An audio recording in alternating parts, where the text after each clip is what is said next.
September 17వ తేదీన కన్యా సంక్రమణం వచ్చింది. ఈ కన్యా సంక్రమణంలో వచ్చే మొట్టమొదటి శనివారం నాడు వెంకటేశ్వర స్వామిని పూజించడం చాలా మంచిది.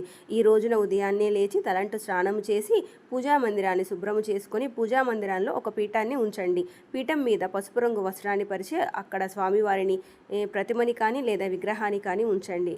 స్వామివారికి తిరునామాన్ని పెట్టండి. అలానే స్వామివారికి ఇష్టమైన తులసి దళాన్ని సమర్పించండి. ఈ రోజున స్వామివారికి యాలకుల మాల వేయడం వలన ఆర్థికంగా ఉన్న సమస్యలన్నీ కూడా తొలగిపోతాయి. ఈ రోజున స్వామివారికి పిండి దీపాన్ని పెట్టడం చాలా మంచిది. ఒక దీపం పెట్టొద్దండి. పిండి దీపం ఎప్పుడు కూడా 2 దీపాలు కలిపి పెట్టండి. బుడ్డ ఒత్తులు వేయండి పిండి దీపాలలో. అలానే స్వామివారికి ఇష్టమైన పానకాన్ని నైవేద్యంగా పెట్టండి. ఈరోజు పసుపు రంగు పూలతో స్వామివారిని అర్చించండి. పసుపు రంగు పూలు దొరకని వాళ్ళు ఏ రంగు పూలు ఉన్నా సరే పర్వాలేదు, అర్చించండి స్వామివారిని. అలానే ఈరోజు స్వామివారిని విష్ణు సహస్రనామంతో అర్చించండి.